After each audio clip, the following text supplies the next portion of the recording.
right into the program. What we're going to do is have each of our three distinguished speakers say a few words to you, and after all three of them have finished, then we're going to open it up to the audience for question and answer period with all three of the panelists.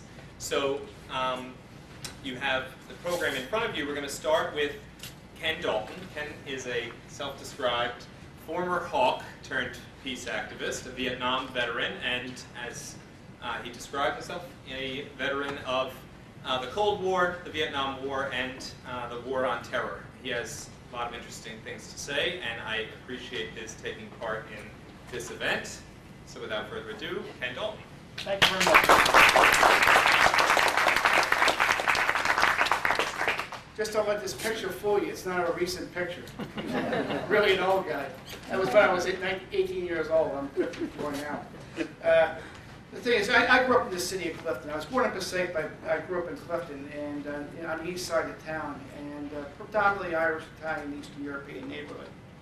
And we had a lot of family there. My grandparents lived right directly across the street from me, and I was very close to my maternal grandfather. Nick Pristash was his name. He lives with me today. A lot of the wisdom I learned from that man back then. He only had an 8th grade education, but he was one of the smartest people I ever knew in my life. And he was my hero. And I remember in the back porch, our sitting room he had a picture of him in his Navy uniform from World War I. I always wanted to be like my grandpa. As a young boy, I joined a local Sea Scout battalion that was over here, and it met the VFW post a couple blocks away. It's now a church, but it used to be a VFW post. And I got to wear my little Navy uniform, 9 years old, 10 years old. And I was being militarized as a young boy. I really didn't know it. Later on in life, in my teens, I remember being with my grandpa saying to me, he says, "Kenneth, these politicians, they got us into a real fix over there." In Vietnam he was talking about. I said, "Well, Grandpa, what about the communists?" He said, "Communists?" He said, "These politicians are worse than communists." He says, "All they care about are cocktail parties and country clubs. They're nothing but a bunch of racketeers. That's all they are, racketeers." And I thought Grandpa was a little bit cynical at that time. I really didn't understand why his cynicism. I figured maybe he was losing his spunk. He was 70 years old. Of course, he just gave his house 2 coats of paint, so he was a pretty quite a guy. Nevertheless, as a teenager, I was a pretty wild kid, and I got into drinking and raising hell, and I didn't really do too good in school. And and I was like one of the guys in the neighborhood. I always used to say, if there's 1 or 2 guys in the car in my neighborhood, you could always tell who was driving, the cops. And I got myself in a lot of trouble. But nevertheless, as a teenager in high school, and right in the city's high school, I remember in my sophomore year, we had to watch a Ministry of Propaganda film out of Washington. The name of the film was Why Vietnam? And it started out being narrated by President Johnson. And President Johnson said, "My fellow Americans, you may ask yourself this question: why Vietnam?" And they came up with the same old garbage that you hear time and time and time again, generation after generation. If we don't fight them over there, they'll come over here. If they come over here, they'll rape the dogs, beat the women, and drink up all the booze. And you know what? The last thing they said was, he said, then they're killing little babies. And that's the all-time, they use that about the Kaiser and his troops.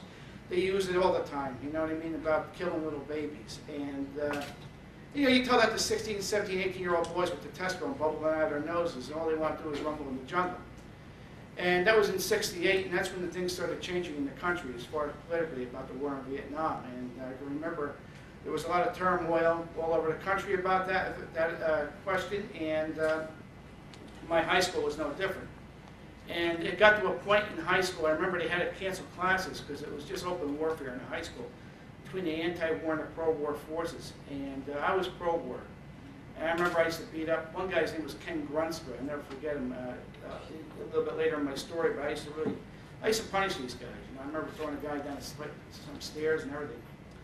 And my senior year of high school, I joined the Naval Reserve Unit. I turned 18 on November 22nd, 1969, and a couple of weeks later I joined the Naval Reserve Unit within a stone's throw where I used to be as a young boy in the Naval Sea Scouts. And I was very proud to wear the country's uniform. I felt like Superman, defending democracy and freedom. And at one point there, I played hooky from school, and I remember going on a funeral for a guy that was killed in Vietnam. The fellow's name was Frank Giacaruso, and he was from Spring Valley, New York, and I was a pallbearer at that funeral. I can remember being up at the cemetery, and the parents were behind me, and I can remember them crying, you know, Frankie's never coming home again. I still get emotional when I think about it. Frankie's never coming home.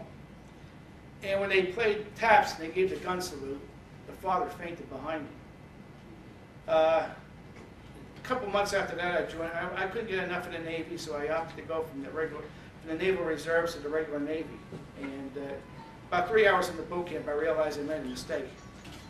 It was just like that movie Full Metal Jacket. That's how they treated us. It was a lot of physical and mental abuse. But after 14 or 15 weeks, I finished my basic training, and I felt very proud once again because I made it through that hell called boot camp. Speed things up, within a year, I was on a ship called the USS Monticello at San Diego, and I was assigned to the engine room.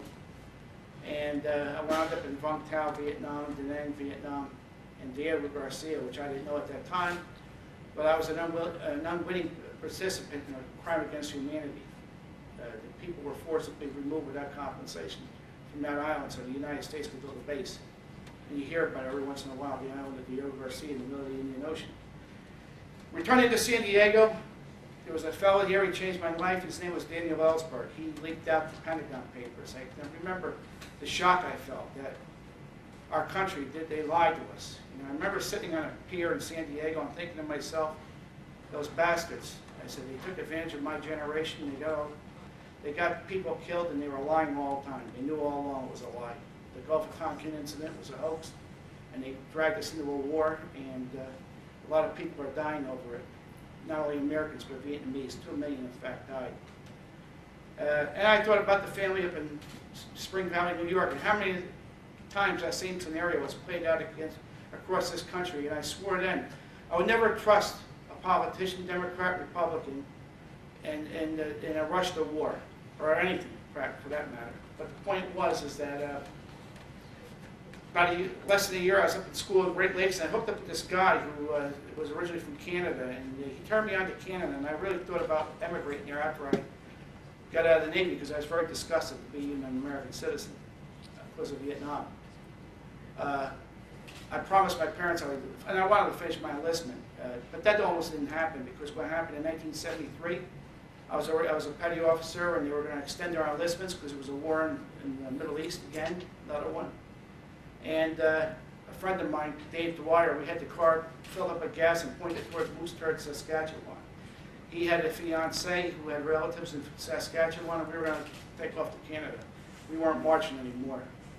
And but that war ended. I got out, and I got out of the Navy as a second-class petty officer with a Navy Good Conduct Medal and a Vietnam Service Medal. And thoughts of Canada faded away. I met my wife, who's sitting over there, and I got on with my life and careers and family and whatnot. But once again, the politicians started beating the war drums. In 1991, I smelled a rat, and then I said, this is another one. This is another Vietnam. And I can even remember on Clifton Avenue and Paulson Avenue in Clifton, they had a billboard. Now, things weren't even happening yet, and there was a billboard with Stalin, Saddam Hussein, and Hitler, and the caption was, "He's back." I said, "Man, they're trying to rope us into another one." And I became very vocal about the war and that war, and I wrote letters to the editor. And being a firefighter at that time, there was a lot of right-wingers on the job. Some of them I thought were my friends, and they really came down on me. And I felt bad. I really did. I felt really hurt, because I figured, I'm just a citizen exercising my right as a citizen. They're trying to shut me up for speaking out for something I really feel passionate about, and but I didn't back down. And I was vindicated. If you remember the story of Nidra, who was the girl who was brought around the halls of Congress and told the story about the baby killing in Kuwait City, who just happened to be the Amir of Kuwait's niece and the ambassador's daughter, and that whole baby killing routine was a PR campaign sponsored by a PR firm out of Washington, D.C., K Street. So I really felt vindicated. I was right and they were wrong, but it didn't really make much of a difference. Coming up to the 9/11, when 9/11 happened, I, like most Americans, was very outraged. You know what I mean? And I wanted blood too. If they gave me a gun and said, "Go up to Afghanistan and get them," I probably would have done it. because I witnessed it firsthand what happened over there. You know what I mean? I was right in the middle of that, looking for bodies and body parts. And but something that I realized that I don't trust this guy like his father. I said, I wonder how they're going to try to take advantage of this. It was in my mind back then. And sure enough, we got to a thing where don't look over here, look over in Iraq, look over there in Iraq. And I said, there's something wrong. You know what I mean? Iraq was run by an evil person, but he was a secularist. He wasn't an Islamist. Him and Osama bin Laden are opposed to each other. I said, what's going on here? Then I learned about PNEC, the Project for the New American Century, how they planned to use military force to enforce American hegemony around the world in Pax Americana. And I said, I'm not sitting down. I am not going to sit back and be quiet this time. I don't care what anybody says. I'm going to speak my mind in the fire department, in the city, in Washington, D.C., anywhere in this world. And I'll tell them that this is wrong. This is, excuse my language, this is bullshit. And a lot of people are going to get killed for nothing. Like in Vietnam, there will be some people making profits on this, and there's going to be other people who are going to just get nothing, get crap in return. And I contacted Dave Klein, who's a coordinator in New Jersey for Vietnam Veterans Against the War, and national president for Veterans for Peace. And the thing about, I got involved, and I've been marching ever since. Every chance I get, I'm very active with the peace movement, and I do call my congressman's office and leave a message on a regular basis. And I found myself, it takes courage. You know what I mean? It takes courage to stand up sometimes, because there's a right wing in this country that's more than happy to beat you down. And I've learned something about courage, and I like this part of this last thing. The Vietnam War, the war I was in, there was a man who I consider one of the finest Americans, and one of my best heroes. His name was Hugh Thompson. And I know maybe some people never heard of him, but I'll just give you a little something about him. Hugh Thompson was a warrant officer in Vietnam and a helicopter pilot. And from the vantage point of his cockpit, he was able to look down and see something happening below him. It was the village of My Lai, and he saw an army, his army, the U.S. Army, massacring civilians. So what Hugh Thompson did was he landed his helicopter between the civilians who were unarmed and between the U.S. Army. And he ordered his crew to open up on anybody killing the civilians. And as a result, he saved a lot of people's innocent lives. And unfortunately, one of his crew members, there were three of them, one of his crew members was killed shortly thereafter. His name was Glenn Andreatta. And Hugh Thompson died earlier this year, back in January. But the point was that they were all three of them were given 30 years later, were given the Soldier's Medal. And for myself, I just like to add one last thing about myself. I was at my 25th high school reunion. And I found a guy, his name was spelled wrong. His name was Ken Grunsford. The point is I want to make a point of Ken Grunsford. I went up to him at my 25th high school reunion, I believe it was the 25th. And I introduced myself, because I put on a few pounds, got a little greater over the years. But the thing was that I said to him, I said, Kenny, I got to tell you this. I've been waiting to tell you for many, many years. I said, you were right about the war in Vietnam, and I was wrong, and I apologize for the way I treated you. Well, he was stunned, And I think the thing about courage is to say that you were wrong about something like that. I wish some of our leaders would have it. I read Jack Murtha from Pennsylvania. He came out, but I wish the people who really counted, like Bush, Cheney, Rumsfeld, would admit they had made a mistake, they were wrong, and they're sorry. At least say they're sorry for this. And instead of letting it go on and saying, stay the course. Because if we don't stay the course, more people will die, and it will be what would you call it, a dishonor to the people who already died? Well, that's what they told us in Vietnam. That's why we stayed there for 10 years. And that's why 58,000 died. 50 and more are still dying today as a result of Agent Orange and PTSD. And out of this war, now we're using something called depleted uranium that makes Agent Orange look like candy. And there's going to be more dying over the years, both civilians and also the offspring of the people that get exposed to this. And I say enough is enough. You know, how many more Vietnams we need? How many more Iraqs do we need? How many more Casey Sheehan's, Frank Jacarusso's, Me Lines, Hadithas? How many more we need before we wake up and say, enough of this stuff? We're sick of being a warlike nation. It's time for us to become a more peaceful nation and live with the people of the world instead of trying to rule the people of the world. And that's what the sheriff.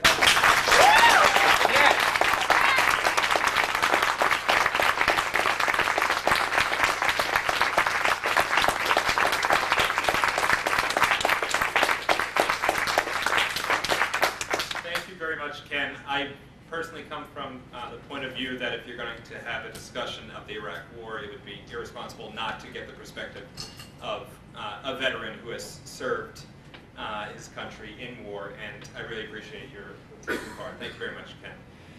What I didn't mention earlier is that this forum is actually part of a nationwide series of Iraq War forums, and it's also part of a statewide series. There's going to be a number of them. But they are geared towards doing what we have been disappointed to see the Republican leadership in Congress sort of put the kibosh on in terms of having a serious, actual debate in Congress over what to do about Iraq.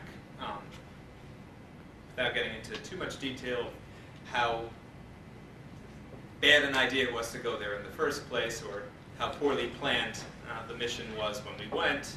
At this point, I think there's a general consensus that things aren't going as well as they might have, and the idea for these forums is basically to have the community come together and seek solutions to the situation from the bottom up if we are not going to get solutions coming from the top down. And so in that context, we conceived of this forum as one that looks to our history, including in Vietnam, for some guidance, and to take a look at what is similar in Iraq to Vietnam, and of course what is different. And so that is what brought us to invite our next speaker, Professor Lloyd Gardner, a history professor from Rutgers University, who is pretty much the foremost voice on, foremost mind on Vietnam. And I know that because he is not related to me. I know that's what you were thinking. We share a last name, but in fact he's not related. I went to Rutgers and I was confronted many times with the question of whether Professor Gardner was my dad. He's not, we're not related. But they would, after I said that, go on and on about how terrific he was. And so it is my great honor to finally get to sit in on a lecture from Professor Gardner. And so I will invite him up to the podium. Thank you very much.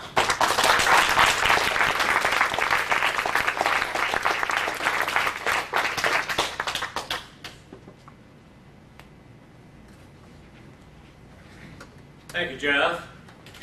What he didn't tell you is what he confessed at dinner and before this evening, that he never took a history course at Rutgers University. And I was shocked at that revelation. Parallels in the strange world we live in today, almost Orwellian in its parameters. I was struck by a couple of reports in the newspapers just in the last couple of days, and one of them was by the head of the National Guard in the United States, who reported that the National Guard, that most units in the National Guard were not battle ready. Donald Rumsfeld's response to that was, we in the Pentagon are working out new standards for battle readiness. Sometimes you feel like you're watching the Today Show or the Tonight Show, whatever it is Jon Stewart is on to try to make sense out of this. Or President Bush's comment the other day in his joint peace conference, joint press conference with British Prime Minister Tony Blair, where someone raised the question, Mr. President, you said at the outset of the Iraq War that going into Iraq would bring a democratic government which would lead the way to many solutions, including a solution to the Arab-Israeli question. And yet today the new Prime Minister of Iraq supports Hezbollah. And President Bush's response to that was, well, we live in very interesting times. And for many, many decades our policy had been to try to preserve the calm, and now we're getting at the root of the problem. Oh my God. So, you know, you read these things and you try to make sense out of the world, and it's very difficult. Ken made a very interesting point in his opening comments. He talked about the impact of telling young 16, 17, 18-year-olds that babies were being killed. This has been a standard ploy in war after war. And I just jotted down there that the average age of American soldiers in Vietnam was 20. The average age of soldiers in Iraq is 27. Now there's an important story there that I will talk about a little later on in my comments about why that should be so, and it should be a kind of important consciousness raising for us to understand why that should be so. Now, nobody in the political spectrum, from Michael Moore to Dick Cheney, can stand before you and offer a solution, a happy solution to our predicament in Iraq. There is none. And that is the first thing that it seems to me that we have to accept, that there are, at this point in our predicament, no happy solutions. There are painful and more painful solutions, and that those are the choices that we have before us. Why is that so? Well, one of the first parallels between Vietnam and the Iraq War of 2003 is that in both instances we were assured that it would not involve massive armies, that it would not involve armies bogged down, that this was an assignment that could be undertaken and dealt with. Jack Kennedy sent 15,000 advisors to Vietnam, and supposedly that was going to be enough. Donald Rumsfeld decreed that there would be no more than 130,000 troops sent to Iraq, and that was going to be enough. When Undersecretary of State George Ball confronted Kennedy and said to him, Mr. President, you're going to wind up sending 500,000 troops to South Vietnam, Kennedy looked at him and said, George, you're just crazy as hell. That's not going to happen. And when President Bush announced that the mission was accomplished on board that aircraft carrier, I think he honestly believed at that point that that was going to be the end of it, just a little mop-up operation that needed to be completed.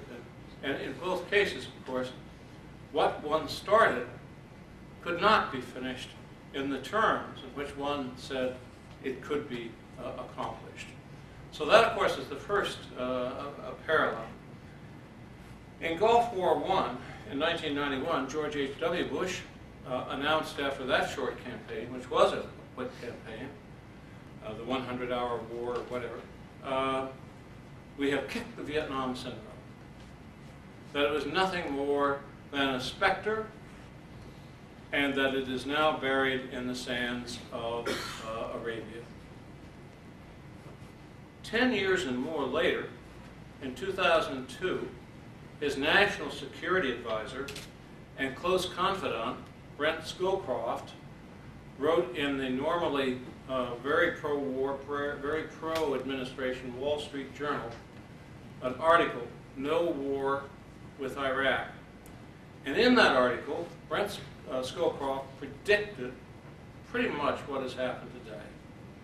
He said that by going into war against Iraq, you would unleash forces across the Middle East that would detract, not help, but detract from your struggle against terrorists. He secondly said that Saddam Hussein did not have weapons of mass destruction, and that he had given no indication that he wanted to attack the United States, and that the entire war against Iraq was a misconceived policy. He was answered by Dick Cheney in August of 2002, who said in a speech to veterans of foreign wars, "There is no question but that Saddam Hussein has weapons of mass destruction." He said that in spite of the fact that the intelligence agencies, before they had been cowed into subservience, had in effect said that's not true. That they knew of no serious evidence of that situation. After the war started, and after we became involved, Schoolcroft continued to write, and he said, if you think the Vietnam syndrome was bad, if you think that this was very bad for American policy, wait till we get the Iraq syndrome and the impact of Iraq. So with that as background, I want to talk about some of the parallels and non-parallels between Vietnam and Iraq. Now, we went into Vietnam in 1954, first when Eisenhower announced at a press conference in April of 1954 that Vietnam was the major domino in Southeast Asia. And if you tip that over, what will happen very likely is that all the other dominoes will fall all the way up to Japan, which was the big domino. That Japan would have no place to go for its foreign trade, for its raw materials, for its markets. And it would, he said, take another 450 million people and put them under communist domination. Now, in point of fact, none of that happened, even though we lost the war in Vietnam. The rest of Southeast Asia did not fall. We did not lose out on raw materials, tungsten and rubber and all the rest, as had been predicted. In Iraq, there was a reverse domino thesis that was at work. The thesis was that if we stand up Iraq, and Bush is fond of using the term as they stand up, we will stand down. You've heard him use that many times. If you could stand up Iraq as a democratic country, the democratic revolution would spread across the Middle East. And the fact is that, like in Vietnam, that domino thesis has not panned out either. What you have instead, of course, is a chaotic situation. It's as if we had taken an axe to Pandora's box and chopped it open, and all forms of pestilence have flowed out and flown it to the atmosphere. And now we are faced with the consequences of attempting to resolve what has happened as a result of that. So those are some of the parallels that did and did not happen in terms of Iraq and Vietnam. Now, a few months ago, Juan Cole, University of Michigan, came to Rutgers University and spoke to a full house. And Juan Cole talked about a possible but fictitious meeting in Tehran. And he said this, let's suppose this meeting took place in 1996, and it was a meeting of Shia clerics. And they were sitting around in Tehran, and they said, what would we like to have happen in Iraq? What would be our outcome? And some of them were from Iraq, too. What would we like to have happen in Iraq? Well, first, we'd like to get rid of Saddam Hussein, because he's a Sunni supporter, and he's keeping the Shia down. Second, we would like to have more influence of the clerics in the Iraqi government. And third, we'd like Iraq to be dominated by the Shia. And said Cole, spreading his hands, we have accomplished all those things for the Shia in Iran. And that's true. We have managed to do that through our policy. And this has presented us with a position where the alternatives now become very much less likely of success. One of the alternatives, suggested by Peter Galbraith, who is a son of John Kenneth Galbraith, is to just go back and say, okay, Iraq was part of the Ottoman Empire. It was never a country. It was composed of 3 different sections, 3 different kinds of people, and the Kurds in the north, and the Sunni in the center, or the Shia and the Sunni. What we should do is simply allow the country to fall into 3 different pieces, and then get out, and in effect declare, you have a country, you have a country, and you have a country.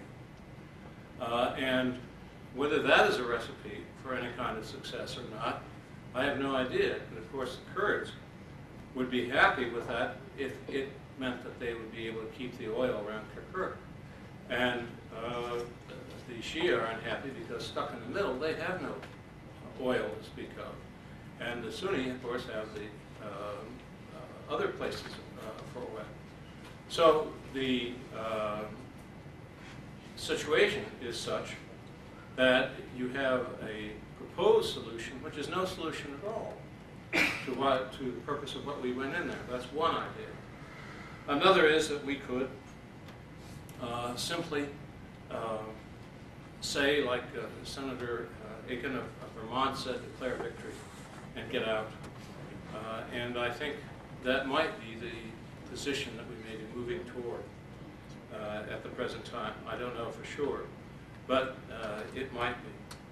So in addition to some of the things that have happened in terms of parallels, there are others to think about. At the present time, the contest between superpowers, between the powers that are hoping to gain natural resources, is higher now than it was at any time, even in the imperialist age of the late 19th century. And anybody, Donald Rumsfeld says, the struggle over oil, the struggle over natural gas, that's just conspiracy thinking. Well, it's not just conspiracy thinking. In 1991, at the time of the war to drive Saddam Hussein out of Kuwait, George H.W. Bush was quite honest. If Saddam Hussein gained control of Kuwaiti oil, he said, then all of our jobs, all of our livelihood would be at risk. Now, of course, the argument is building democracy or something else. But in Vietnam, when the question of what our motives were, what were the basic motives for American policy, a man in the Department of Defense came up with 70% to demonstrate that we were credible, that we would defend an ally, and only 10% worried about self-determination.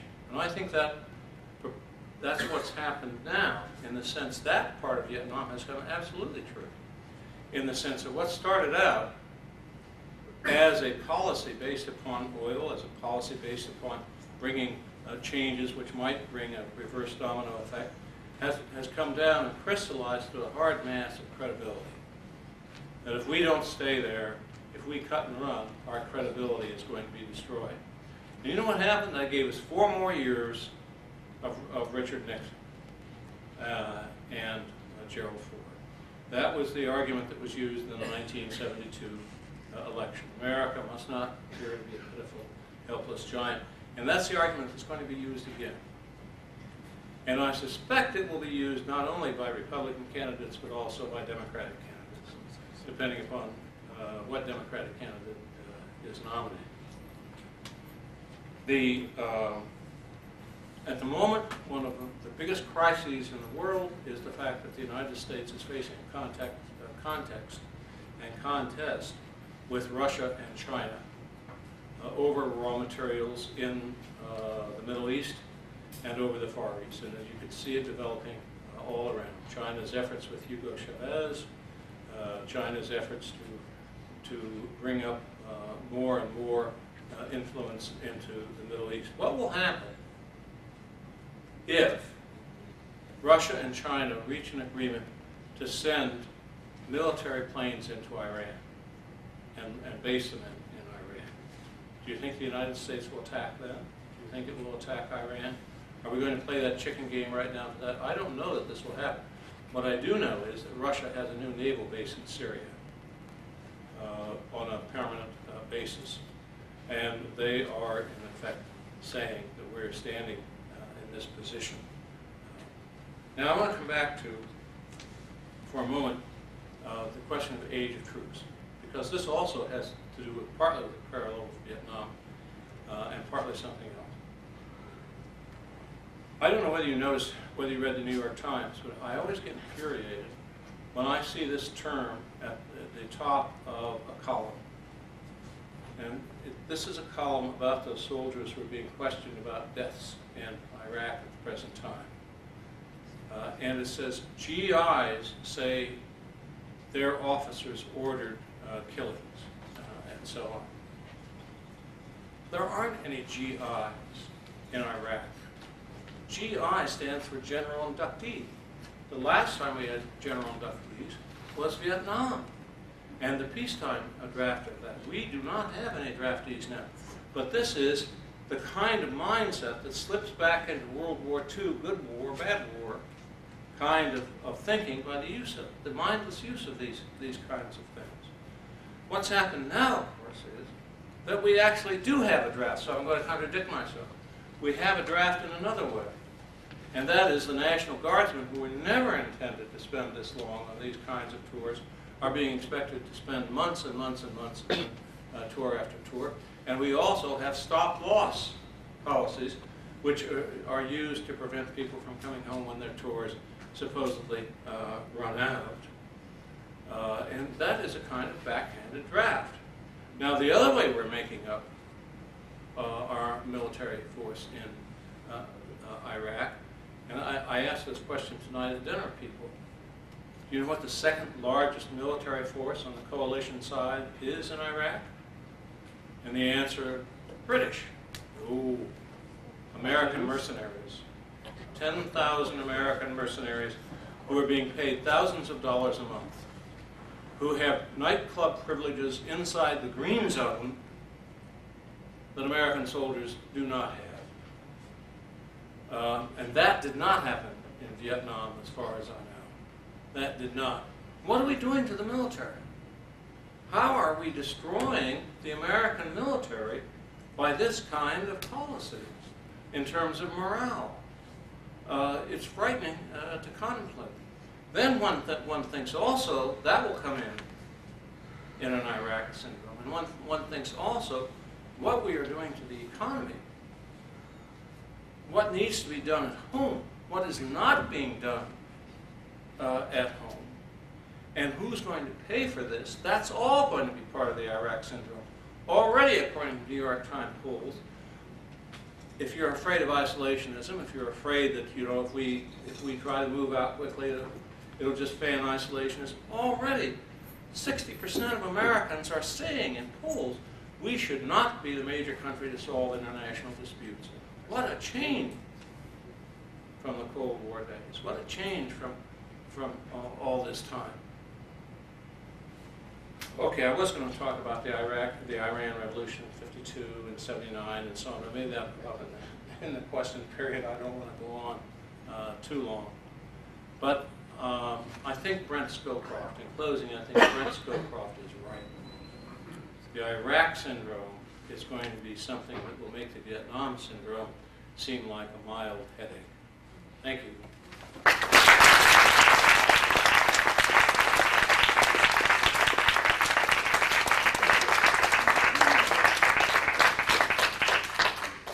Thank you very much, Professor. I really regret not taking history at Rutgers.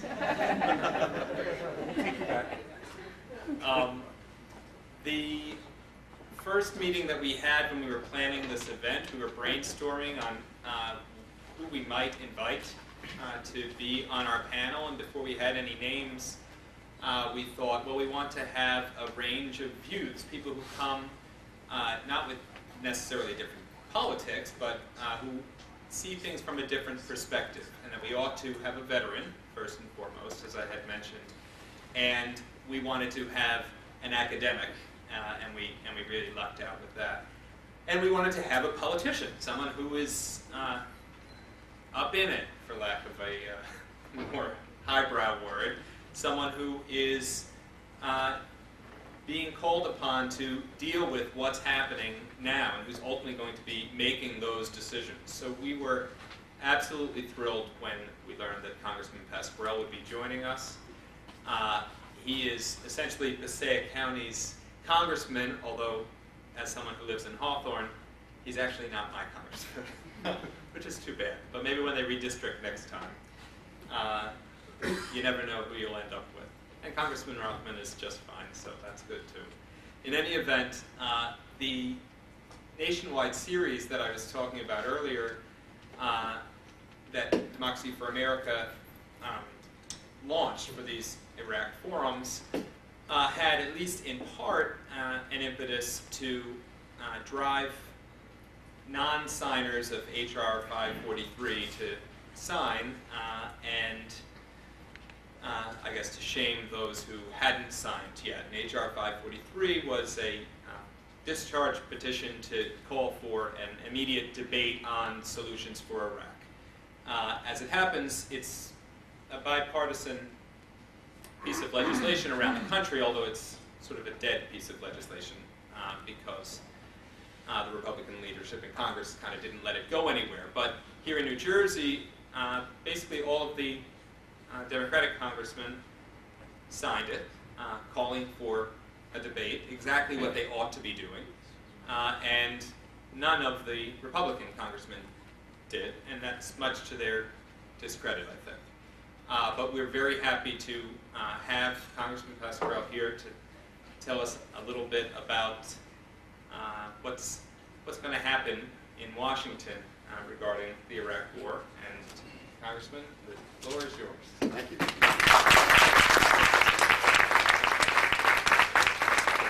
I still don't know how you got through Rutgers without taking a history course. Look at that curriculum here. You come down with it. Good evening, everyone. And I want to get to the questions, but I have a couple of thoughts. What has happened in Iraq, and which is off the front pages, and Afghanistan, which has been off the front pages for 2 years. And you can catch Afghanistan on page 34. Has helped me understand, connect the dots, Professor.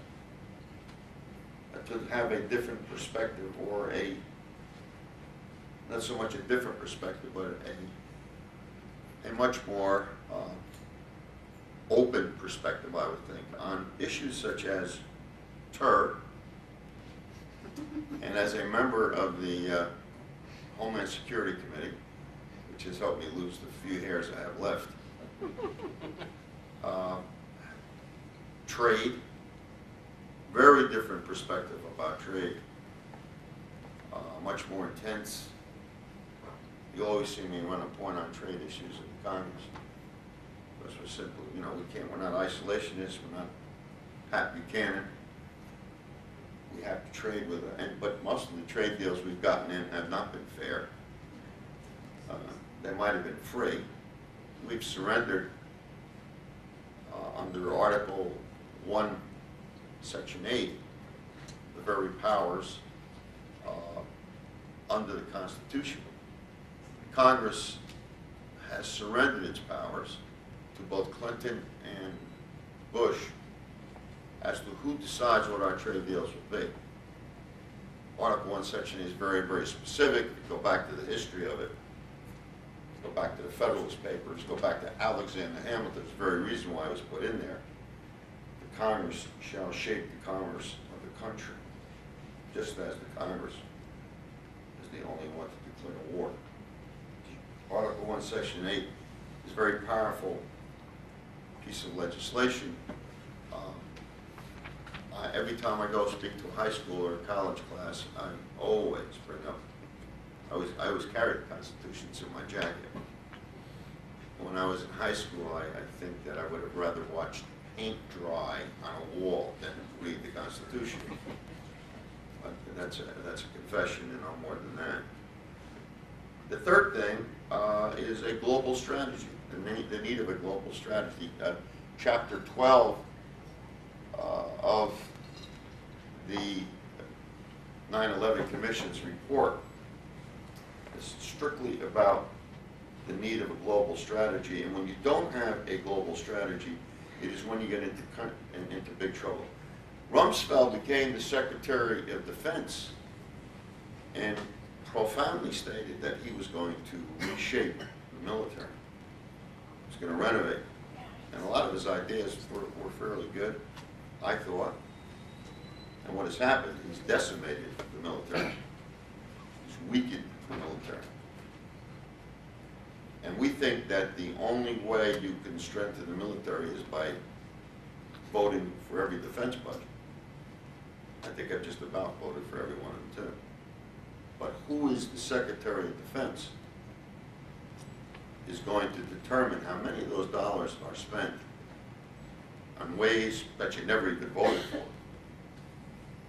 And the fourth thing that it's opened up a whole new world to is nuclear proliferation. And I got to tell you, just a few days ago, I really felt good about this vote. Only 63 of us voted against the proliferation, against the India trade, the nuclear trade agreement with India. I voted against it and proudly did. And I don't know, I consider myself to be pro-India, which is, are you pro this, are you pro that? I'm pro-India. And I think Pakistan gets a bad rap many times. I think this nuclear treaty puts us into another level. I strongly believe it's the wrong treaty at the wrong time. And I hasten to think what will be exposed in linking India to the Middle East, India to China, and when the deal is not consummated, but the deal is almost there. So those 4 or 5 things I've taken a look at and have had a different perspective. What shapes the military?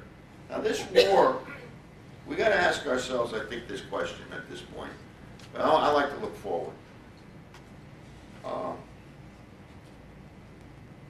Are the Bush administration's stated goals of the war achievable? And are they worth the cost in lives and in money? That's the first question. The second question is, to what extent, if any, is the war in Iraq contributing towards winning the war against terrorism? When the generals that have retired openly say, we've created more terrorists. Because there weren't any terrorists as we define them in Iraq. Before we made the decision, before I voted yes, before Jack Murtha voted yes. And the third question, would the security of the United States of America be strengthened or weakened by a continued open-ended military presence in Iraq?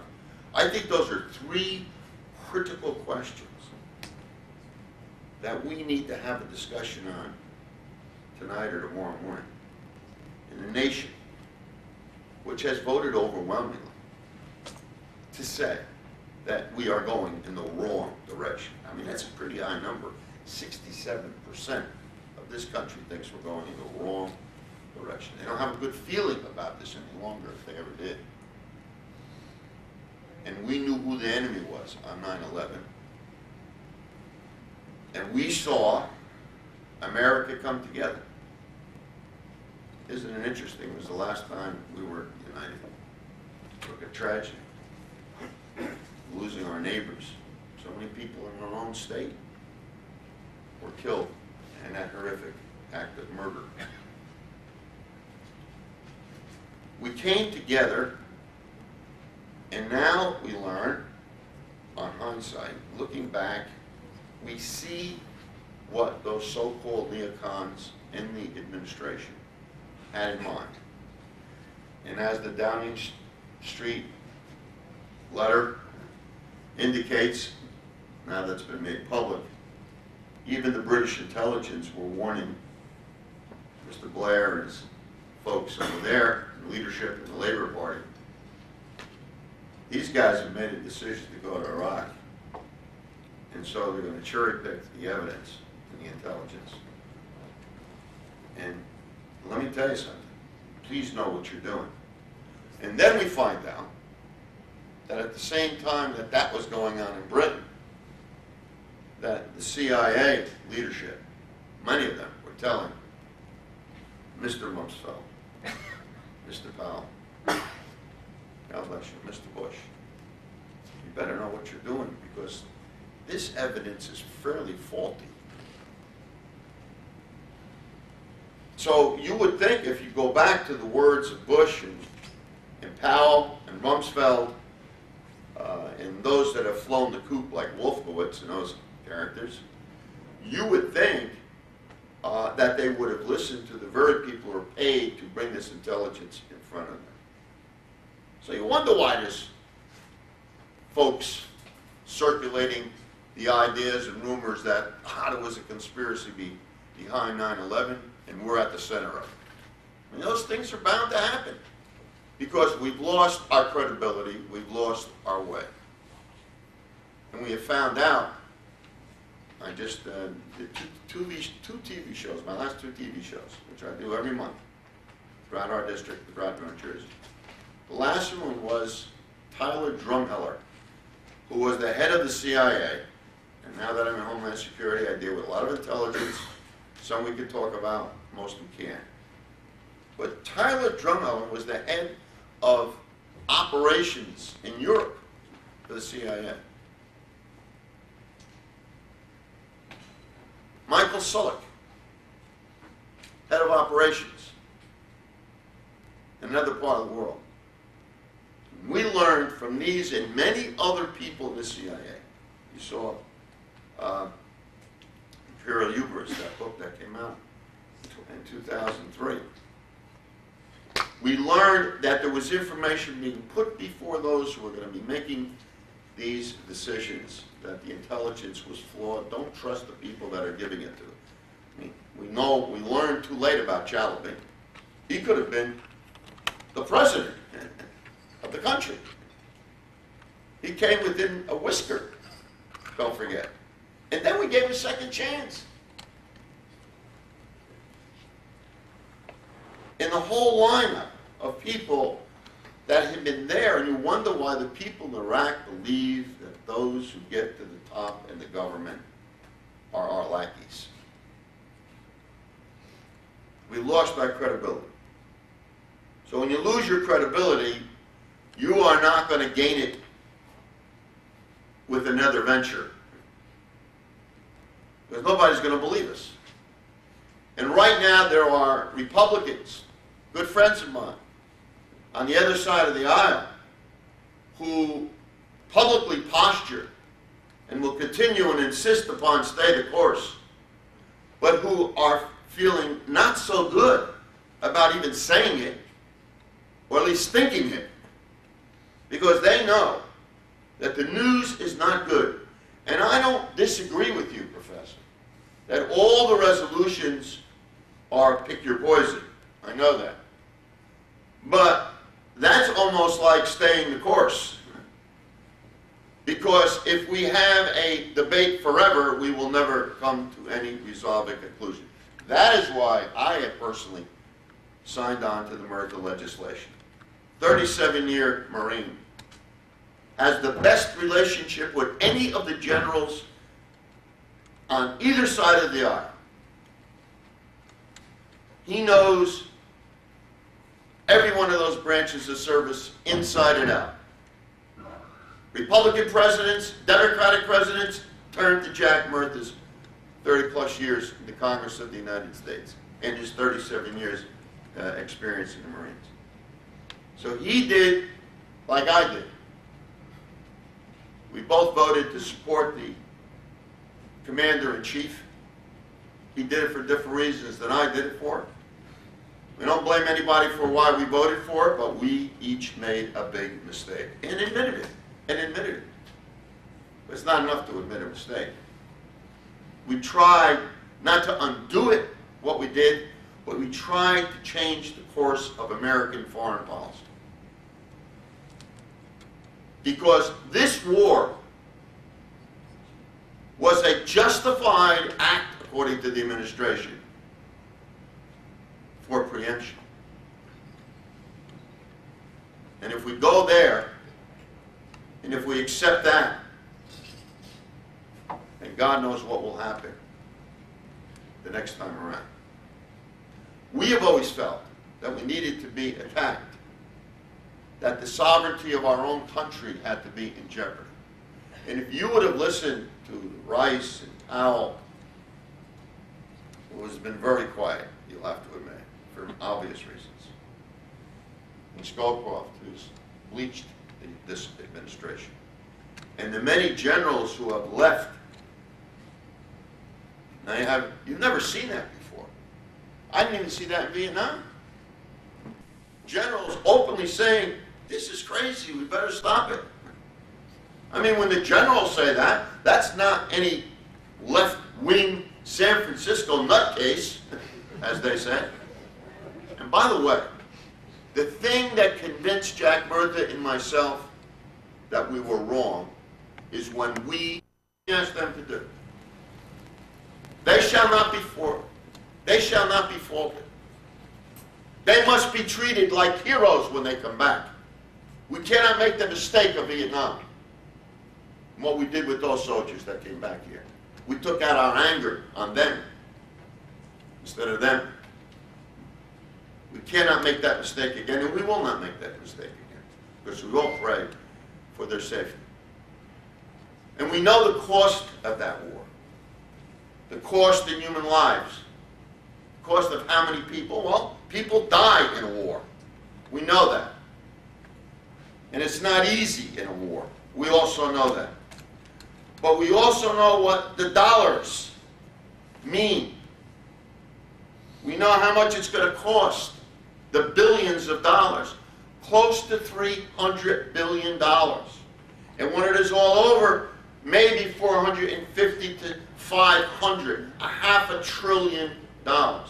Think how many teachers we could have hired. Think how many schools you could have built. Think how many radios that work we could have put in the hands of our firefighters and our cops to make the communication interoperable. Just an amazing number. 2 days, 3 days of course in Iraq can get every firefighter and cop a proper radio in this country so they can communicate. And get the FCC off its duff to provide a spectrum broadband so these folks can move. 5 years later, I'm on Homeland Security Committee. I can't tell you things are better in that regard. Some things are improved. Got better security on airlines. We pay for it. The airline industry was told back in the 80s that they better soup the security, but they never did it, so we pay for it now. We know we haven't done the job in protecting our transit. We know we haven't done the job in protecting our chemical. Now we finally did it. We've gotten some legislation passed last week. The point is human cost and dollar-wise. I don't think the American people accept this anymore. So when you ask the questions, then you understand why Scowcroft said that the war in Iraq is feeding terrorism. General Casey said that the perception of occupation in Iraq is a major driving force behind the insurgency. And General John Abizaid just testified, both of them yesterday, reducing the size and visibility of the coalition forces in Iraq is a part of our counterinsurgency strategy. We are not going to solve the centuries-long divisions that exist in Iraq. We cannot do that. And what we said we would do was help Iraq reconstruct, and we're not even doing that. what we did is gave out no-bid contracts to a lot of people who got rich. And when I tell you rich, I mean rich. We are just beginning to investigate in terms of our oversight abilities. The oversight that is going on in Homeland Security, the expenditure of dollars that is baseless. I can tell you it's baseless. We wasted a lot of money simply that we, running into action to make people think. I am most disturbed about the issue of executive power and legislative power. I've written about this a lot, I've spoken about this, but this, when I looked at what the President said in his State of the Union back in January 31st, I want you to just listen very carefully, because it brings together what Kenny, the professor, said, and it kind of shapes it, helps us crystallize our own thoughts. The President said this: in a time of testing, we cannot find security by abandoning our commitments and retreating within our borders. If we were to leave these vicious attackers alone, they would not leave us alone. They would simply move the battlefield to our own shores. Heard that before. There is no peace in retreat. And there is no honor in retreat. By allowing radical Islam to work its will, by leaving an assaulted world to fend for itself, we would signal to all that we no longer believe in our own ideals or even in our own courage. Our enemies and our friends can be certain the United States will not retreat from the world, and we will never surrender to evil. America rejects the false comfort of isolationism. Notice how many times the word retreat was used. Murtha and I have been called many times, even on the floor, to question our patriotism. If you ask a question, you're questioned. As Teddy Roosevelt said, this is the basis of a democracy. During the time of war, that's when you should ask questions of your president. And he was certainly no raving liberal by anybody's judgment. The President's State of the Union address is something to behold, because I think it shows his sophomoric vision of what the world is all about. He's no longer trusted. I don't believe he's capable, and I believe he's let us down because he hasn't been willing to say that he made a mistake. And if you're not willing to say you made a mistake, then you're not going to stand up the next time, because you're always right. Some of us, whether we're right or to the left, think we're never wrong. I would suggest between now and November, regardless of how you're going to vote, that the main thing we need to keep in mind is to funnel our energies as to what we can accomplish. Because we do not live in an ideal world, and we never will. We quest for the ideal, but we deal on the day-to-day basis with the finite minds that God gave us. And we can make good individual and concerted decisions, but we must make them for the good, the most common good. And that is difficult to do. We must put our energy into the one piece of legislation, I think, that makes sense because the person who presented it is credible. Even though some have questioned his patriotism after he introduced the bill. Deployment of the United States forces in Iraq by direction of Congress is hereby terminated, and the forces involved are to be redeployed at the earliest practical date. I'm going to tell you that these are the section by section. Please read it, because a lot of people on the other side never read the damn thing. A quick reaction U.S. force and over-the-horizon presence of the U.S. Marines shall be deployed in a region in case of emergency. And number 3, the United States of America shall pursue security and stability in Iraq through diplomacy. Jack, Murtha and I both believe that we will never win the war in Iraq by the end of a bayonet. That the only way to settle that situation is a diplomatic settlement. And you know it's the only way we're going to settle all the disputes in the Middle East or Southeast Asia. It'll never, ever change.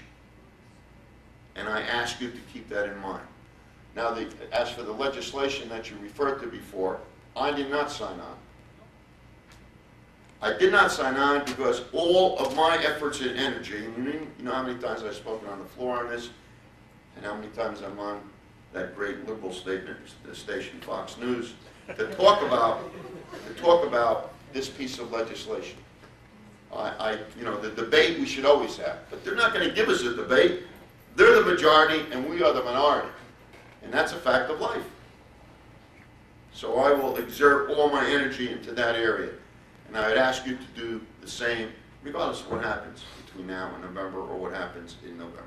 Thank you very much for listening.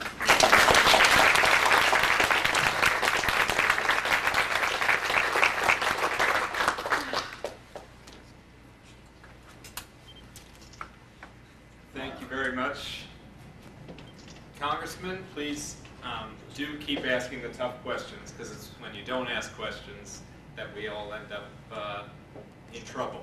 And speaking of questions, what we're going to do here, thanks to the terrific acoustics in the room, is stand up where you are seated when I call on you and just address the panel, let them know who's having the question asked of them, and then we can all delight in the beautiful acoustics of the UFCW auditorium.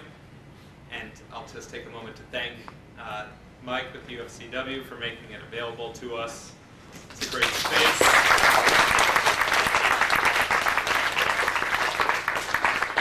I'll try my best to move it around the room.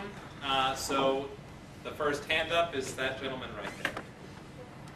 Mr. Pascrell, you came to your questions quite late in this war and didn't ask those questions in a timely manner when they should have been asked. We think you should be replaced and resign your position because of that, because probably you won't be able to ask or come to the correct questions further on in the further conflicts that we see. I give the rest of my time to Professor Gardner if he wants to ask you a question. Okay, we're going to have questions from the floor instead of speeches, but thank you very much. Is there someone with a question? Gentleman in the back? Yes, I have a question for Mr. Pascrell. You said that you cannot achieve peace in the Middle East by the end of the bayonet. Then how come on the last bill in the House that you voted to support Israel to defend herself when they're bombing the hell out of Lebanon and Gaza? Because I think And you supported it. So how can you stand up for it? Tell us something and you're not to know about it. You're telling the truth. You need to be exposed for who you are. You have blood on your hands. All right. Can I please ask? excuse me, You you have want a to ask me, question. excuse me, do you want to ask me the question and answer it at the same How do you time? get the blood off your hands at night? That's my You question. can ask the question. That's Let my me, question. How do are get you the blood finished? off your hands? Are you finished? Yes, I just asked you a question. How do you get your blood off your hands? I proudly voted for that because I feel that Israel has a right to protect itself. Now, we may say, as I said, if you have the answer, no need to ask me the question. You're asking me. And I'm sorry? He said don't spin it around. I'm not spinning it around. I'm telling you, I think Israel has a right to defend itself. Its borders were violated. And I believe the response at the time was adequate. Now, is the response gone too far? We're going to have to make that decision after we know all the facts. I would hope that there would be an immediate ceasefire. I would hope that there would be an immediate ceasefire. Excuse me. All right. And I'd like to ask you the question, you don't have to answer it. What should Israel have done when their border was violated? Go ahead. I'd rather move on to the new questions rather than taking questions of the audience unless you specifically want an answer. I'd like to ask a different sort of tough question. You know, I think everybody agrees, I'll make a very brief comment, everybody agrees that's spoken anyway, and most people that I talk to, that the decision of the United States to go into Iraq was wrong for all sorts of reasons. And most people that I get to talk to, and everybody on the panel seems to believe, that every day we stay there it gets worse. Are all of the panelists in agreement that the United States should immediately, not next year or the year after, should immediately withdraw its forces from Iraq? And Congressman, I'm particularly asked that question of you because I've asked it before, and as have others, and I'd like to know where you are now. I abide by the Murtha resolution, which I co-sponsored. The resolution says at the earliest practicable date, we should start the immediate redeployment immediately. That doesn't mean everybody gets out tomorrow morning, which would be impossible in the first place. So I support an immediate redeployment, the beginning of an immediate redeployment, and that we would have a force redeployed in case any emergency came up. I would hope that we would be able to remove our troops between 6 and 12 months, and that's what Jack Murtha offered on the floor, and that's what I support. I was also asked the other That question panelists. was for the whole panel, so we'll move next to Mr. Gardner. I think maybe the congressman misunderstood me. I was not saying we should stay. I don't know whether you. No, what you said about resolution. I did not. I said there weren't any happy solutions. That's what I said. I certainly think the Murtha Pascrell resolution is worth support, but I think there are loopholes that our administration or subsequent administrations of either party would find in such a resolution. For example, what about the green zone and the conversion of the green zone into a permanent military base? At the present time, as I understand it, there are between 4 and 14 permanent military bases being built in Iraq. And that one of the rationales for going to war with Iraq was that we were afraid after what happened at Khobar in 1996, that the Saudi government was in danger of continued uprisings against it, and so we had to find a new base for American military hegemony in the Middle East, and that was going to be Iraq. Chalmers Johnson, in his book, The Sorrows of Empire, has pointed out that we have some 800 military bases around the world at the present time. And they thought that a resolution like this, it should be passed. I'm all for it. But we're going to have watchdogs here to say, okay, this does not mean that this American embassy, which is being built in Iraq, which is going to be the largest American embassy in the world. Now, do you think that's a temporary thing? I don't think so. I think that is suggesting that we're still in the back of a lot of people's mind, Iraq is going to be somehow the leader of this movement toward democracy in the Middle East, and this will be our major jumping off point. We already have Diego Garcia in the Indian Ocean, which President Carter tried to neutralize with the Russians, and after the Iranian Revolution of 1979, he listened to the American military, and one of our largest military bases is now on Diego Garcia, which is a jumping off place from the Philippines for a jumping off place into the Middle East, and was the foundation of Donald Rumsfeld's lily pad theory about military bases around the world. So I would, in other words, I think we have to be specific about what these resolutions are going to do. Are they going to say, and every time somebody in Congress comes up, like the representative from California, I've forgotten the woman's name, who proposed a resolution we not have a permanent military base in Iraq. Maxine Walt, is it? Or Barbara Lee or Maxine Walt? Whatever. Waters. Maxine Waters. She gets shot down. Now, that, it seems to me, is where some of the real debate is going to take place over what is the future of American foreign policy. And you referred to this when you said we're not going to solve this on the point of a bayonet. So we have to think in those terms as well. Okay, just 1 second. We're just going to finish on this question. Ken? Yeah, there was a survey done in Iraq. The majority of people there wanted us out immediately. Over 40% said it was all right to kill Americans. Sure. And the thing is like, when 40% of the population says it's great, it's good to kill you. And the another 20% want you out immediately. I think the handwriting's on the wall. It's time to start. Every day that you're there, the situation's only going to get worse. So for me, not only when I pull out of Iraq, as a professor mentioned, there's 800 overseas bases. There's only 160 some other sovereign countries in this world, so do the math. And I would close or pull out of most bases around the world, including Diego Garcia, which, like I said, I was on the first ship to go in there. We brought the first crew in there. It was a crime against humanity when it happened over there. You can read it in the book, A Rogue State by William Blum.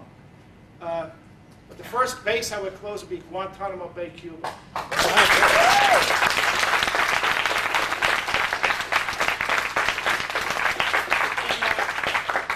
I got to tell you this. I was in Diego Garcia. I was also with Guantanamo Bay, Cuba. And they're both lousy places. It's a lousy place for American sailors to go. I can just imagine when you get turned in on a lot of the prisoners that we do have down there weren't combatants at all, that they were turned in for a ransom. And they say that they're dangerous people. And now they are. Because when they go home and they have a story to tell how they were tortured by the American Army, by the American government. I think it's going to be a terrible legacy that's going to be on this country. That's why I'm saying that. Okay, we'll try over here. I want to thank the panelists. I think I learned quite a bit. I'm surprised that the word oil hasn't been mentioned. Since we've been in Iraq, the price of oil has doubled. The major oil companies have made record profits, unprecedented by any company. Halliburton, Dick Cheney's oil companies made fantastic profits. Why don't we connect those dots? By the way, I'm going to have two town meetings on that very subject, and they're coming up. I got them here somewhere. What are the dates? August 16th and August 17th. That's it. August 16th and 17th. Yep, 16th in Bloomfield at Town Hall, 6:30, and 17th Little Falls Town Hall. Yeah, I don't think, and I've said this before, I do not believe that the main motivating force in Bush and the neocons wanting to go, although it's throughout their writings in the 80s and 90s, I don't believe that that was the main reason why we went to war in Iraq. And if I thought it was, I would say so. I don't believe it's that callous. It's callous enough, but I don't think it's that callous. And I think that the question of oil is one we're struggling with. You know, we're addicted to oil, the president says, and at the same time, you've just seen a whole plethora of legislation. The Senate is still voting on it to drill offshores and drill in the Gulf. So we're addicted, but we will continue to be addicted until we start to understand that the very things that were in on Gore's agenda back in 2000 are the things that are going to move us away from oil and not into pie-in-the-sky ideas, but to ideas that have worked, and that is alternative sources of fuel. We are addicted to fossil fuel, and we need to go in a different direction, and we need to do that yesterday. And we should be looking at some of the South American countries that have started that process long before us. I'd like to disagree with the congressman on oil. If you look at our government, you have the president, Carlyle Group, he's up to no oil up to his neck. The vice president, Halliburton, our Secretary of State, Condoleezza Rice. But by the way, I got to tell you, Standard of California had an oil tanker named the SS Condoleezza Rice. Right. Well, like the Exxon Valdez, it was painted over real quick. And the thing is like even some of our allies over, we hear about Hamid Karzai, the elected, democratically elected president of Afghanistan, who, by the way, without the protection of the U.S. Army, would have the life expectancy of an ice cream cone, was a Unical, I believe, or Occidental Petroleum. So you know what? You connect the dots. I mean, these people, our government is run by big oil. Yeah. So to say that oil has no part in it, I just have a hard time with that. I could make the same case for insurance companies. I mean, you know, what you're saying, nobody can deny. I mean, but that doesn't, we can't make the conclusion from what you're saying that that's the reason why I went to war. That's all I'm saying. Yeah, well, But the influence, this administration has been tremendously influenced by oil, and it's been tremendously influenced from the first day that Cheney sat down with those people who we still don't know what happened at that meeting. Yeah, but none of our, And you know, what I really resent, look, I've been in more debates than anybody in this room in my life. I'm off the streets of Patterson. I never backed off a debate in my life. But for anybody to question my credibility, I admitted I made a mistake. You know? And I want you to go out and find a congressman that has a 100% voting record in labor, education, open government, and shared powers. And then we'll talk. Well, I don't think there was after the confrontation here. No, not here. I was a little worried there, but just to add to the point about Karzai, it's very interesting that after the Taliban took over in Afghanistan, that there were negotiations down in Texas between Karzai and members of the Taliban who were brought over and shown Texas millionaires' homes, oil millionaires' homes, and they were very interested in the Christmas tree and other things. Well, what's this? Kind of thing. And the Taliban, who were already beginning to impose their regime on women and other things, were treated quite royally. Why? Because of the possibility of an alternative natural gas line down through Afghanistan that they were talking with the Taliban leaders about building. There's no question in my mind, and that's why I wanted to contextualize this, that the rivalry for natural resources and markets in today's world is greater than at the height of the imperial era before World War I. There's no question, because now there is a sense that we have reached what is called peak production. And that is driving a great deal of the concern about the access to resources. And there's no question in my mind but that a lot of this is a resumption of what used to be called the Great Game in the 19th and 18th century, in which geopolitics, economics, and so on are all mixed up in a great ball. Now, this is not to say that we went to war specifically, but I think that from reading Wolfowitz and from reading the people who were pushing this, they were saying Saddam Hussein is an untrustworthy person in terms of his position atop all these resources, and in terms of what it could mean to us down the line, given the Iranian Revolution. And that's why we supported Iraq in the 1980s war against Iran, because we wanted to check the power of the Iranian Shiites at that time. Just this week, I'll close with this for a moment, Newsweek magazine finally revealed something it should have revealed in 2001. A Newsweek reporter went to a member of Donald Rumsfeld's Defense Advisory Board, the one that Richard Pearl served on, and the one that they brought Bernard Lewis down to talk to the people about and so on, and said to him outside the meeting, why, since there's no evidence that Saddam Hussein was behind 9/11, are you focusing on Iraq? And he said back to him, because it wouldn't demonstrate our power just to bomb a bunch of caves. And this is this is an absolute shocking statement. And I think it goes beyond oil, but it certainly is tied up with geopolitics, resources, and all the rest. Well, I just want to add one other thing to what Kenny and the professor said. Kevin Phillips' book, I think, is an excellent book to talk about oil and politics, theocracy. But what I'm mostly concerned about in the book is not the oil, but the theocracy part.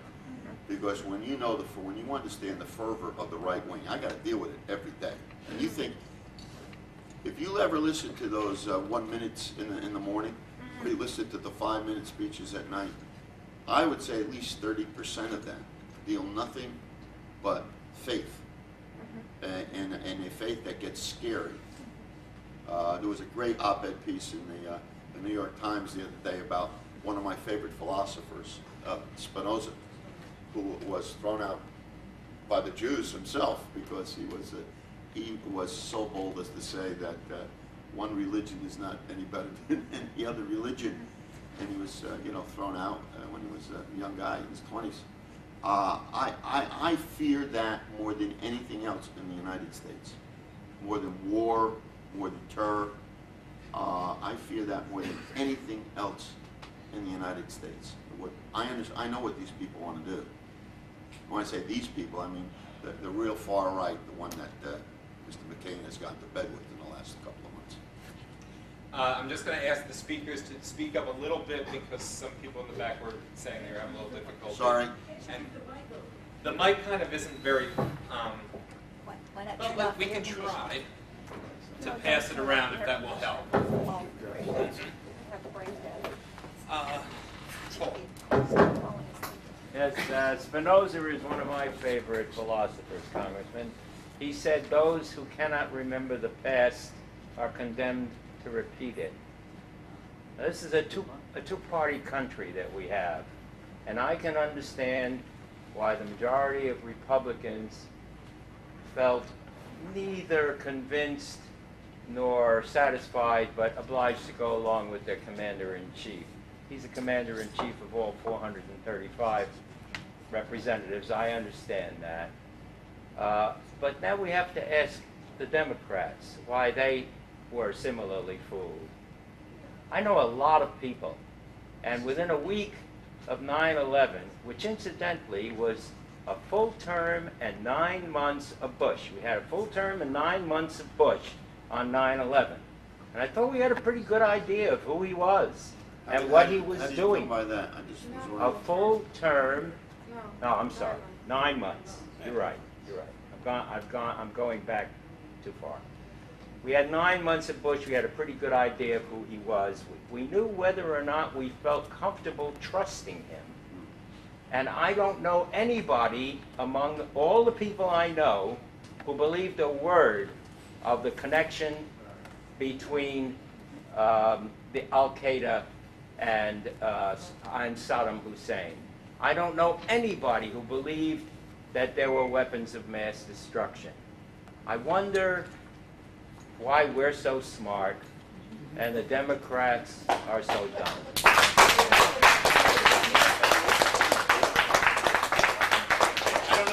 I don't really know if that's a question. It's a question. It's a question. Well, The okay. question is, Who's it for? The congressman? Well, obviously, since I'm the only one that's addressed to, since I told you I voted for it, and I talked about it at town meetings in the years, the months that came after that.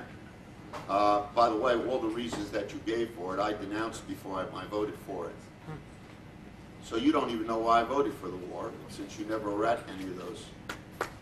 And I voted for that war the same reason why, if you remember, and you can remember the thoughts that I had, and I expressed them at the time. I remember what they did to Bill Clinton in 1998, when he came before the Congress of the United States and laid out very, very methodically what was happening. What was happening in Serbia, Bosnia, and Kosovo, and that he wanted to stop the butcher.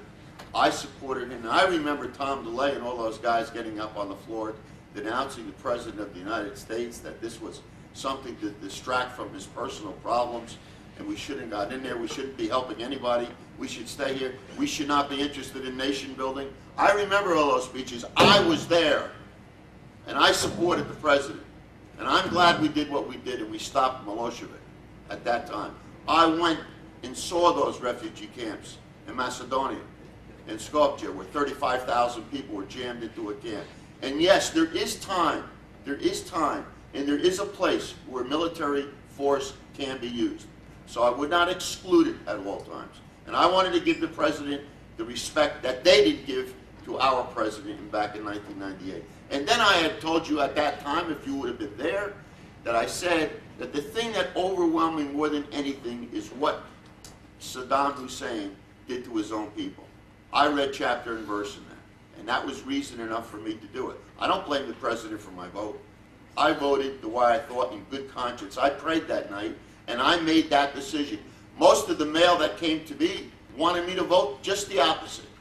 I voted my conscience at that particular time. And I said, after I made the mistake, I said to the very people who I told 2 years ago why I voted. And I got more numbers and the margin was bigger that I won. Because when I make a decision, I make it in good conscience. I'm not putting any money in my pocket, and I'm not trying to put any money in anybody else's pocket. In the back? You know, I remember when Clinton went and was vilified by the Congress at that time. And Yes, he was. Yes, I remember that. It was a sad point in our history. I also remember that at the beginning of what's being called the Iraq War, which really isn't a war, you really need an opposing force to have a war. We have never had an opposing force in Iraq. It's an occupation. It certainly is an occupation today. But at the beginning of the confrontation, the campaign was called Operation Iraqi Liberation, Right. which is oil. I mean, and so any reasons, I mean, the reason we went into Iraq was certainly for oil. The only- It quickly changed to Operation Iraqi Freedom. The only But it was initially- time I remember, before you get to your question, that oil was used is when Cheney said, if we do go in, we're going to pay for this thing with Iraqi oil. We'll pay for the resources. I remember Of course, that he as was well. wrong on that as well. Yes, he was very wrong on that. I mean, what we paid for is Halliburton. I mean, we paid money to Halliburton. We sure You know, did. And another comment before I make my question is, you talked about the morale of our soldiers when we've got mercenaries getting rich, fighting, or doing whatever it is they're doing. We're paying mercenaries. You said up to 10, did you say 10,000 mercenaries is what we've got in Iraq right now? Yeah. That's quite a bit of people making over 100,000 or 200,000 a year. But my question is, Cynthia McKinney stood up initially. She was the only one who did not vote for this, I don't want to call it a war, for this impending. It's an occupation now. No one supported her then. She got death threats then. You talked about There were many Democrats that voted no. You talked about left-wing San Francisco types. Excuse me, there were many Democrats that voted no. No to Or I the hate to crucial- differ with you. I think there was a crucial vote where she was the only one. who Barbara voted. Lee. No, I don't remember the On details. the vote on the but- war, please trust me that many Democrats voted very differently than I voted. But my question is, there is Cynthia McKinney and there's Maxine Waters, whose name has been mentioned too. I see them being vilified by their own party often on situations like this. I see, I mean, you talk about left-wing San Can I just ask you to Francisco ask the question? Like, Yeah. I could have coffee with you and talk for a while because you seem very interesting.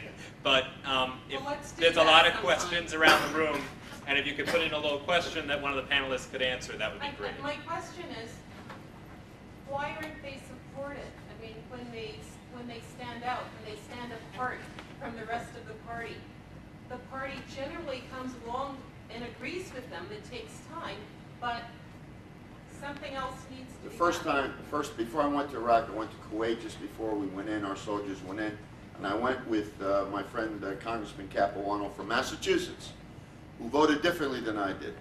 And in every encampment that I went to along the border of Kuwait and Iraq, and all the soldiers that I addressed, I introduced my Capuano as a person who voted against what we perhaps are going to do. I'm no better an American than he is. Every soldier that I could see and remember stood up and gave him a tremendous round of applause. I give my soldiers more credit than I give a lot of folks here in this country. They understand what's going on. They're given a job and they do it. And that's what you do in the service, just as Kenny did when he was in the service. And when they come out, they say what they have to say, pro, con. And I think the morale of the troops is very good. I wish the morale of the folks back in the States was as good. Can I just say one thing to that about the Black Caucus, and particularly one of the members of the Black Caucus, Congressman Conyers, tried to have a hearing, something on the Downing Street memos, and they were shoved in a little room in the basement about the size of a broom closet. It was very marginal, and unfortunately, a lot of Democrats did not embrace them. A lot of Democrats aren't embracing Jack Murphy, and I for one, I'm perplexed. because I see this war going on, and here are some issues, the Downing Street memos, right? Which I gotta just say about our free press. I first heard about the Downing Street memos on the BBC, and I thought, this is it. This is it. This is the thing. This is the Watergate thing. This is the missing tape. This is the smoking gun, right? Yeah. So I turned on our free press in America. I looked at CBS. I looked at NBC. I skipped over Fox. Went to ABC, CNBC, and CNN. You know what the big topic was that day, and the next day, and the next day, and the next day? Was the runaway bride. Now here we have something where our country was taking the war under false pretenses. Millions and trillions may be spent that could have been spent here. People are losing their lives. Maybe estimates up to 100,000 Iraqis are dead because of this.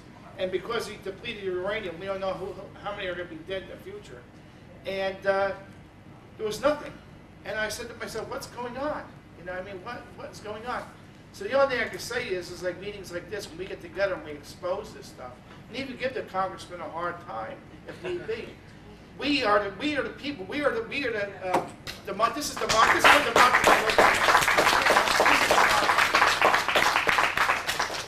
And Ann's not going to say, but Ann Wolf is in the back, and she ran for Congress in 2004. Passaic County towns. Go ahead, Ann.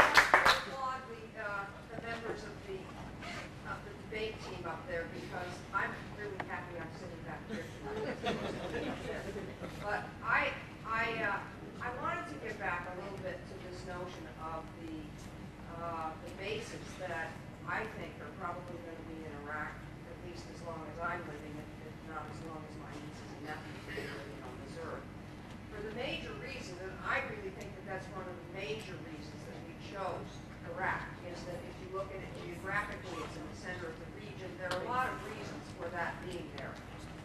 Notwithstanding that it's one of the largest oil fields available and areas available for somebody to pluck up. And I think we wanted to do that. But my point is that we really haven't fully explored the fact that no matter what, and I really support and think it's great, Congressman, that you're supporting Jack's initiative, because it's a start, for God's sake. It's a start. But my concern is that we aren't ever going to let go of everyone that's going to be there, because we've made 14 permanent military bases there. Now, unless we, quite frankly, get some Democrats on the majority side, we're certainly not going to see anything moving. But I'm concerned that even when we get a Democratic majority, that they may or may not want to move those troops out. And I wonder if the panel could comment on that. Well, I'm going to continue to do what I have to do, and I'm against permanent bases in Iraq. I think we need a majority.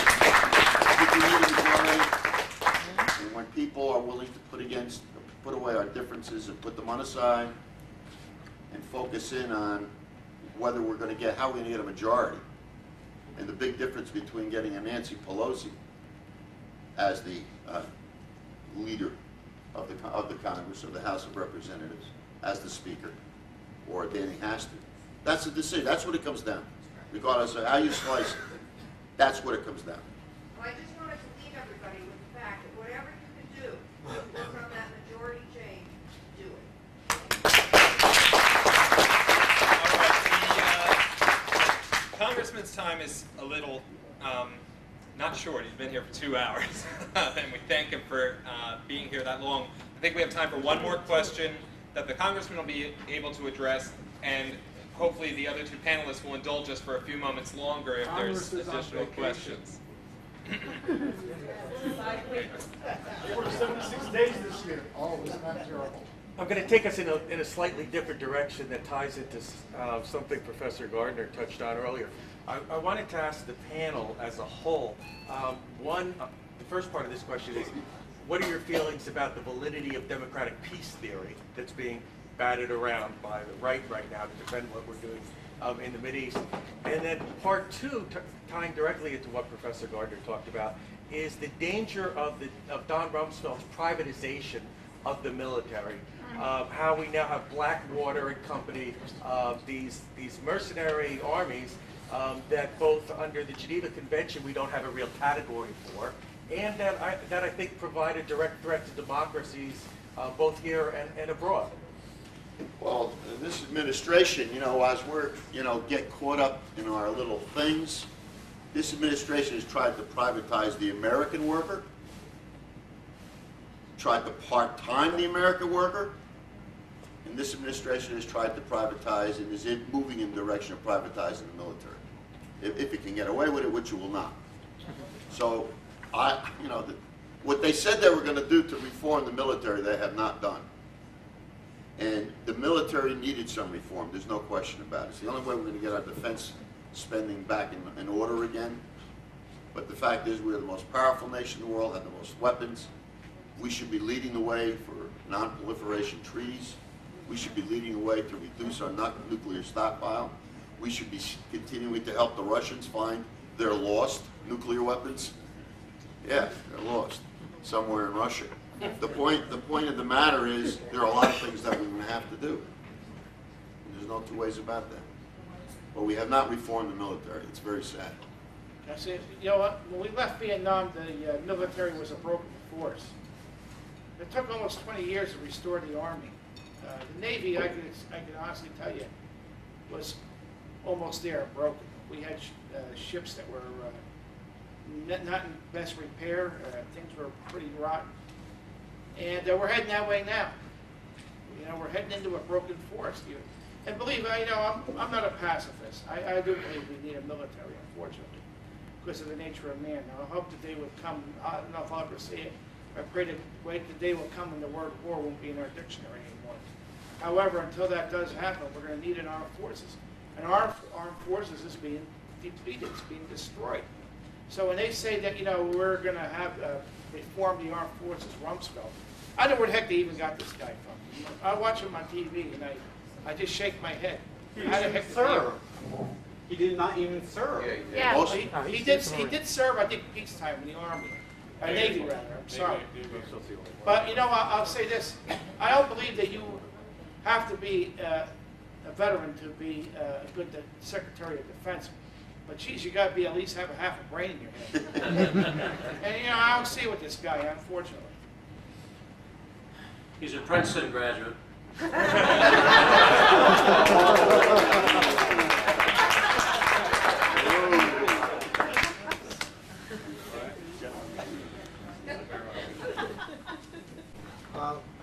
that me or? Sure, go ahead. I wanted to pick up on something that Professor Gardner said, but address it to Congressman Pascrell. The professor said that there's no happy solutions to the situation in Iraq, but I find it ironic that a lot of people have found their own personal happy solutions already. And ironically, these are the very people who are the biggest drum beaters for the war. Douglas Feith has gone on to teach at Georgetown. George Tenet picked up his gong at the exit, his little freedom medal, went out the door. Wolfowitz, gone to run a bank. I don't know how he's qualified to run a bank. He couldn't even run, the department, the defense department that he was running. Where is there any accountability? Because the troops in Iraq cannot say, as these people did, hey, you know what? This is a bummer. It was a mistake. I'm out of here. The only Where are these people going to be held first thing responsible? that Nancy Pelosi and the Democratic caucus promised, because this election's about the future, let's be honest. She said that the first thing that the Democrats will do, because we will still, unless we take the Senate as well, but you still have a Republican president, the first thing that the Democrats will do is use their oversight ability, which the Republicans have not done. So that means very specifically they will do what our Homeland Security Committee is doing, the only committee in the Congress, I might add, both Democrats and Republicans, bring people in front of us and ask them pretty hard questions, all the way from Shirleytown limousines, all the way up to how many times did you go play golf with Jack Abramoff? So the point of the matter is, that's the power that we need to get. The only way we can do that is to get a majority come this November. That'll be the first thing.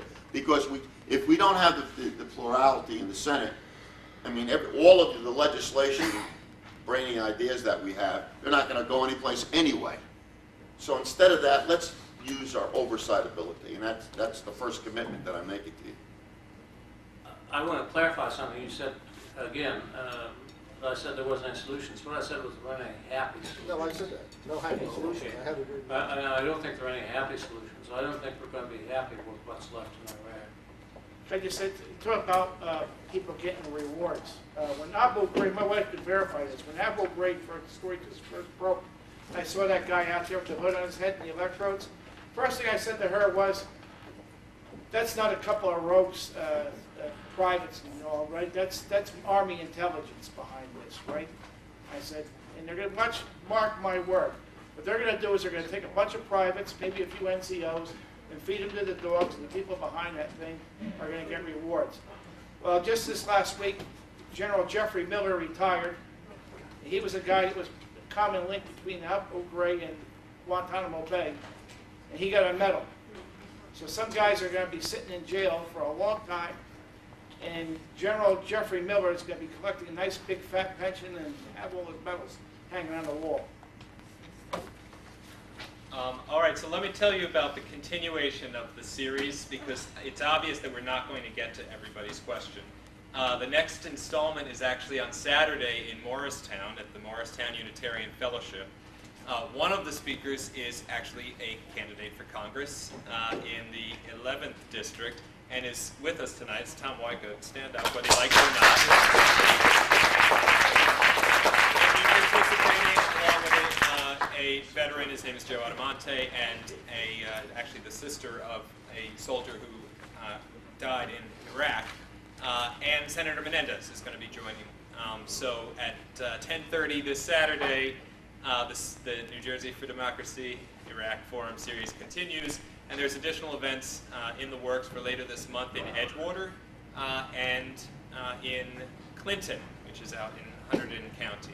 So I'm going to just ask for a round of applause for the whole panel right now.